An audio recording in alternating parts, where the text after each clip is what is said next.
Welcome to Graham Kerr's Kitchen. It's really two programs in one. This is a series that appeals to your creative side. Food that is sumptuous stuff. How could that be? This is a program about people who want to eat healthy and reduce calories. Actually, it's about food with an aromatic quality that fills the nose. Oh, sure. But it's also about keeping my arteries clean by reducing fat. But it doesn't mean a thing if the food isn't rich and colorful. Maximize the flavor. Okay, but I must have healthy food that I can cook in minutes. I must minimize the risk. So welcome to Graham Kerr's Kitchen, where we get our heads together just for you.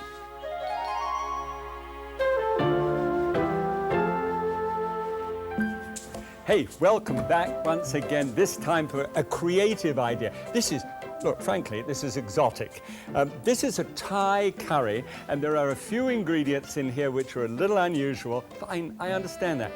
But, oh, the wonder of it all, and the uniqueness of the technique called a drip stew, which is a completely new way of cooking that I really don't think many people have ever done before. So, you ready for this? What we'll do, we'll wind up with a dish which shows some orange poking through it, but largely it's going to be white, because it's going to be rather like a coconut cream sauce. I know what you're thinking. You can't do that, you're saying. Yes, I can. You watch and see.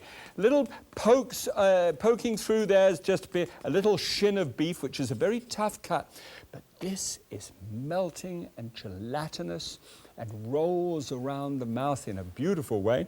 I'm going to put a little greenery up here with some coconut, and that's going to be nestled into a yogurt sauce with some cumin, and it just tastes delicious. And here is going to be a chapati. And I'm going to suggest to you where you can go out and actually buy a chapati, but on the other hand, there is in the book something where you can actually make one. And they are lovely to be able to take with a curry on the side. This really is an elegant dish. And it is so creative. That's the big word for today. Okay, come through. Let's see how it's done.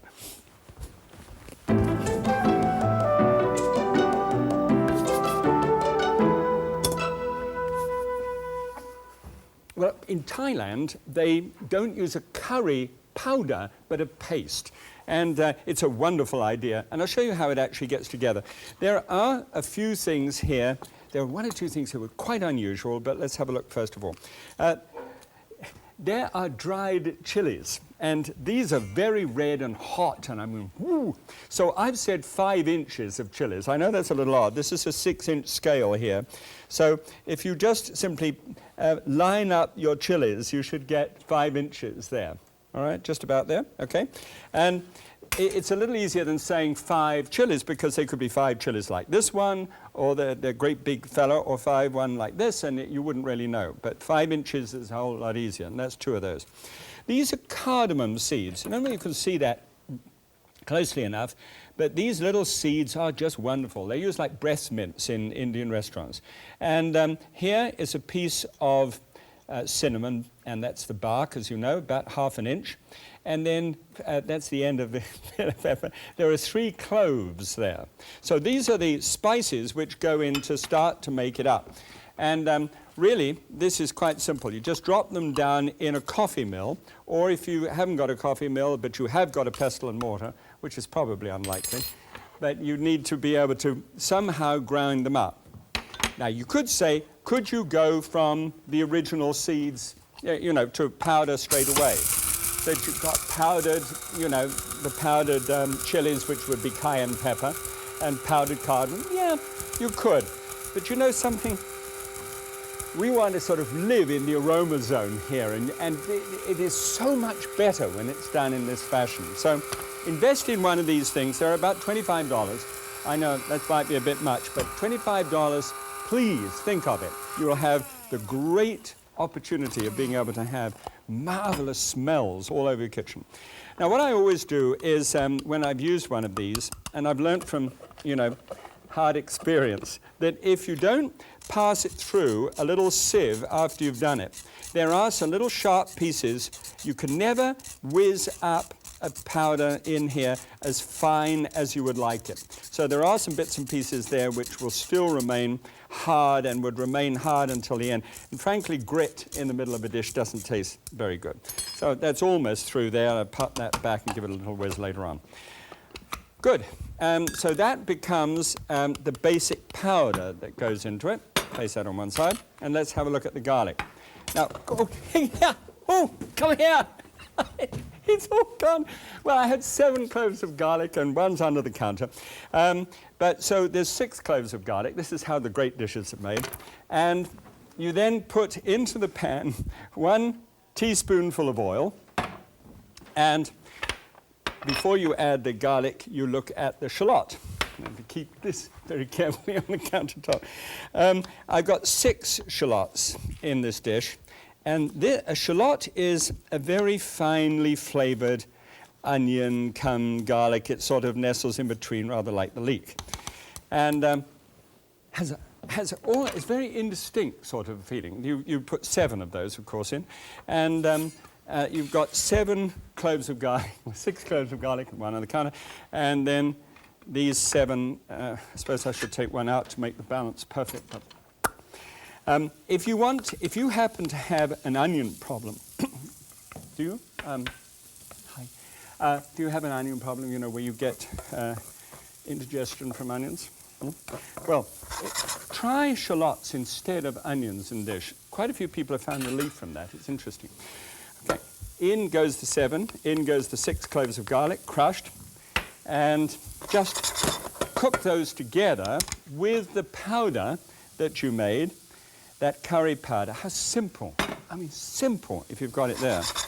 And then stir that around, and immediately the smell that comes off this is just fantastic.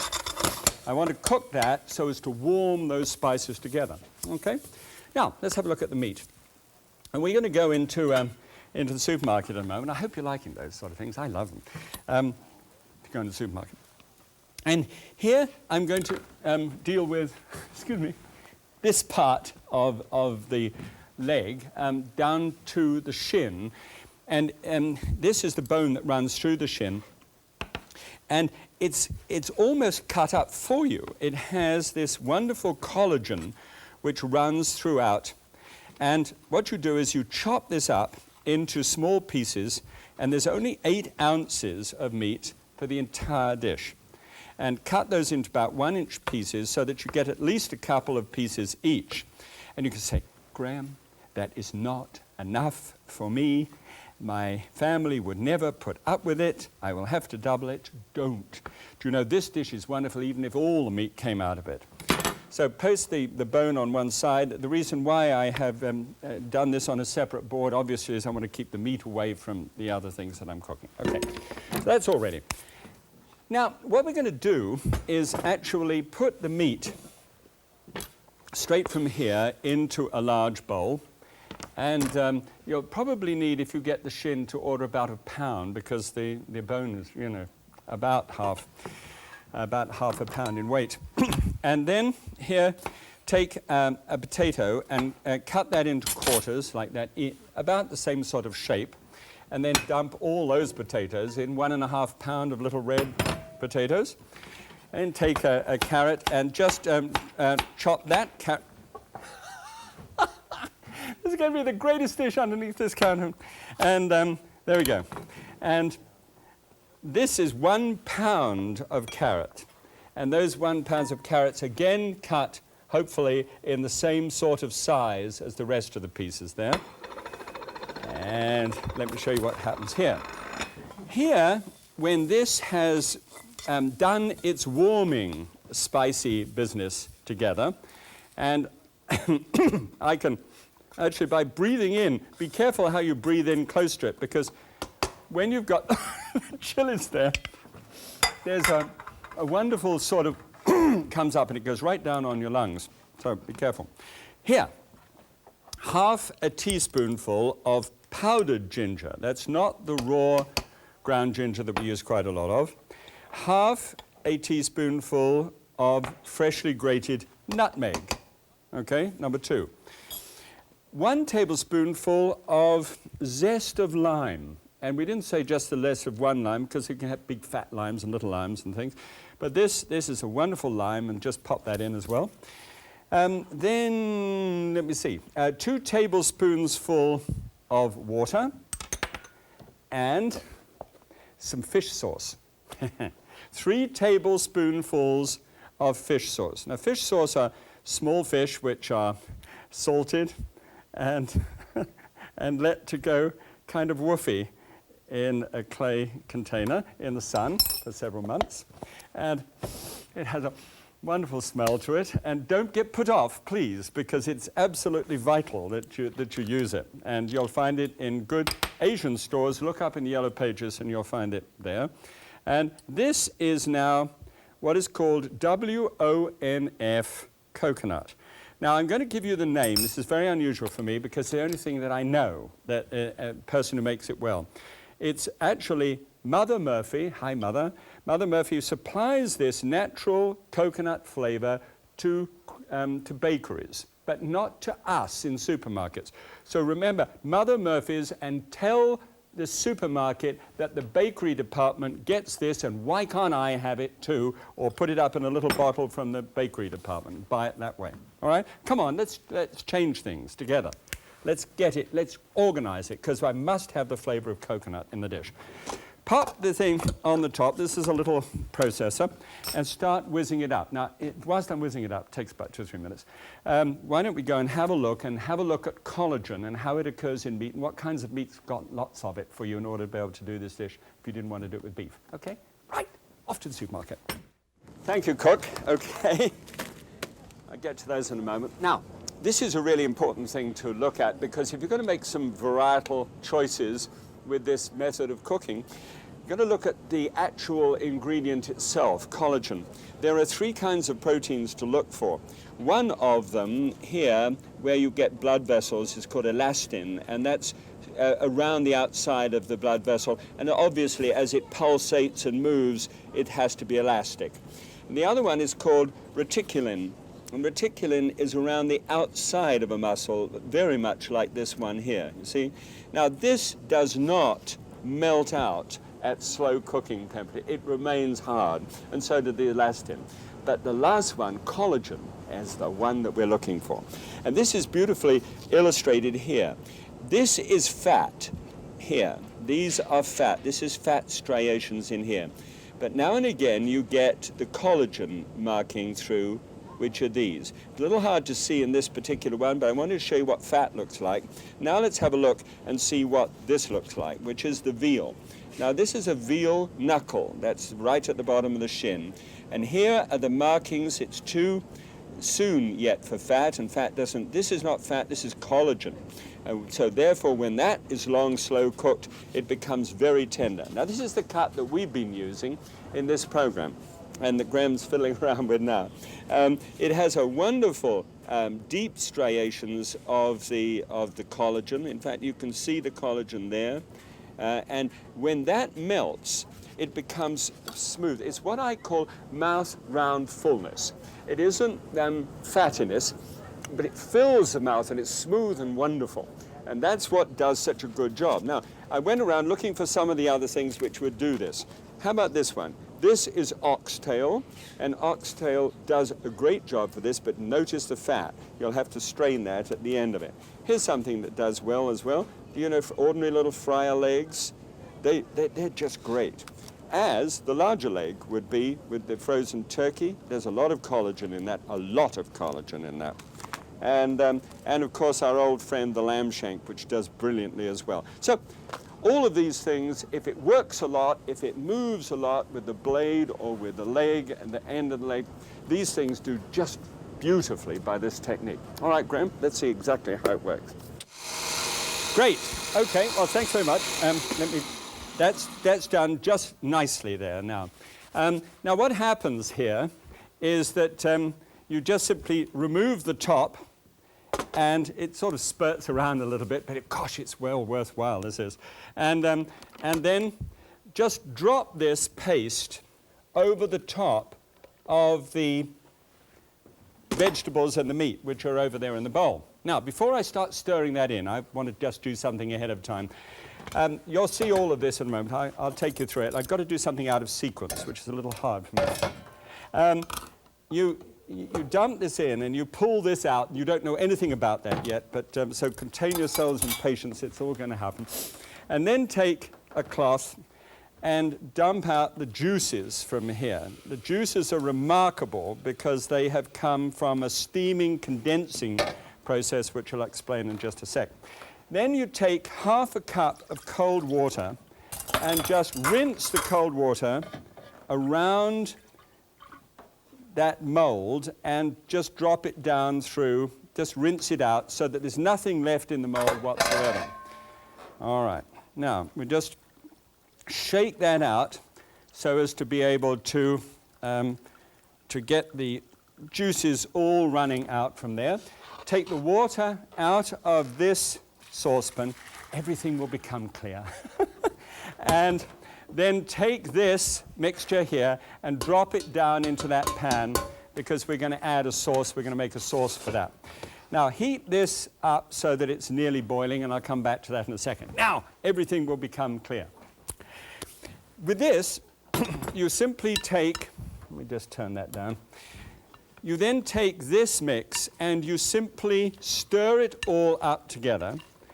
And then you take a pan which is called a Bunt pan, that's the actual name of the thing, or a Kugelhof pan, and you take the vegetables that you've got here and you simply put all of that into the dish.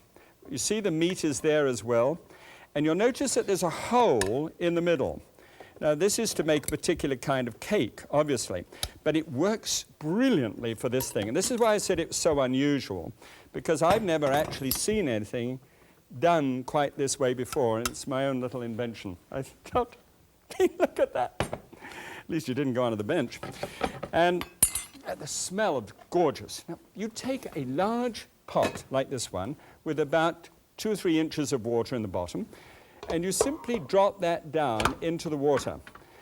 Now what happens is the water, you put it on a moderate heat, and the water comes up and it condenses on the top of the lid here and drops down over the meat. And it looks just like it did when I lifted the lid of the other one. You see this is boiling now. You can take that to the side and take about 4 tablespoons full of water. I think I used the wrong water for the other thing, but it doesn't matter. I put 4 tablespoons full of water in there, and that's why it was a bit soupy. And now this is going to be very thick. And so then you take this mix, which is strained off the dish, and you just pour that in, and this will then thicken. This is cornstarch, so it needs about 30 seconds of blooping to be able to get it going.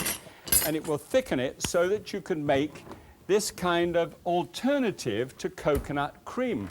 That's the big thing that we have to find here as a creative alternative to coconut cream. It's a wonderful, I don't know whether you like coconut cream, but I love it. It's just so mouthfeel is fantastic. Well, we just take this, which is ordinary yogurt, non-fat yogurt, and we strain it in one of these little plastic things, and out comes the whey at the bottom, and it's all done nicely. Now, here, we then take a little whisk and start to whisk the sauce, this sauce that we had from here, which is the condensed, magnificent experience, you know, from the actual condensation. It cooks for about 3 hours, 3 to 6 hours. And I say 3 to 6 hours, it honestly can hardly go wrong, but 3 hours is just fine. And you've got this terrific sauce, which you then pour over the top. Now see how wonderful that looks as you stir that around like so. Turn that off. Now this is simply and solely, you just get a hold of this and pop this in to a nice serving dish of this nature, okay? Just lift it up and whack it in. And I've got a cucumber riata salad that goes with that. And a few peanuts are just shaken over the top, dry roasted peanuts over the top there. A little dusting of parsley, and I'll show you the riata salad just over there in a magical way. Now, I told you we'd get some magic, and here it is already ahead of us. This is the riata salad, which is cucumber and a little yogurt and cumin, and this is the chapati. It looks like a puppet, it looks like a tortilla, but of course it's not a chapati. And I've got some in my book which have got no fat in them. These have got a little bit of fat in them. Okay, well there we are. We did the dish, and let's have a look at the numbers. The classic has got coconut cream sauce in it, and coconut cream, because of that, is 1237 and 80 grams of fat. Now, because we didn't do that, look how it drops down to 13 grams of fat, 46 carbohydrate, 26% calories from fat instead of 59. Comes down to 61 in cholesterol and 694 because of the fish sauce on the sodium. But really, pretty good stuff when you think of it. And I'll tell you, if you want a real experience in creativity, with those dry roasted peanuts at the end, and with that marvelous bite that it has to it, and that lilting lime that goes through the whole thing, and the aroma that comes up, and you can feel the coconut without actually having to have it slathered through you. It really is a smashing dish.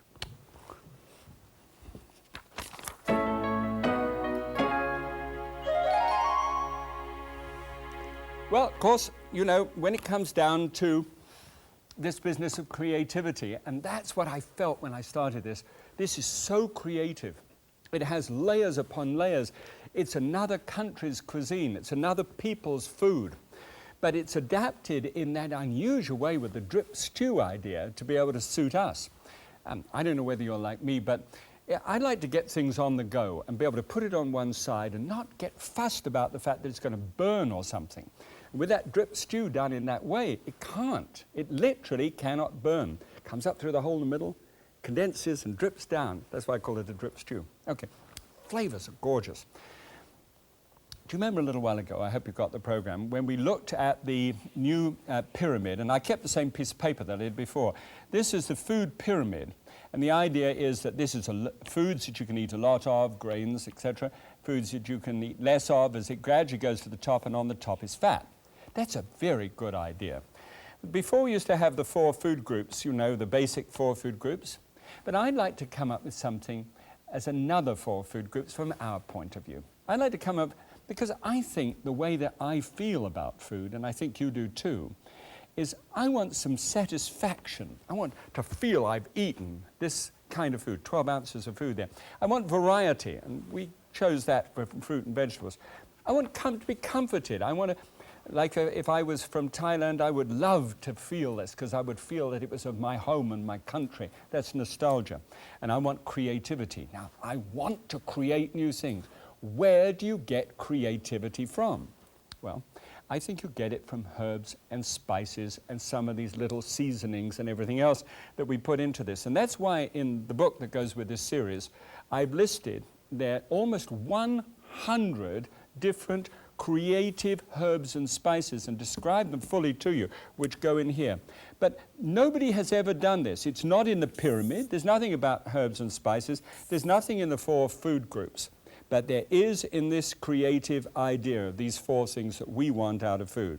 So for me, the creativity comes from herbs and spices, and when you get to know more about them and can start putting them together, rather like an artist does, who has a palette, an artist's palette, and chooses to mix different colors together, like somebody on a soundboard who puts more trebles and basses to put sound together, so you and I, as cooks who are involved with our food, can take our creativity and move in with herbs and spices in a very special way. I love to set those bright notes and those lilting flavors through food. It's just wonderful. Join me, won't you? Okay.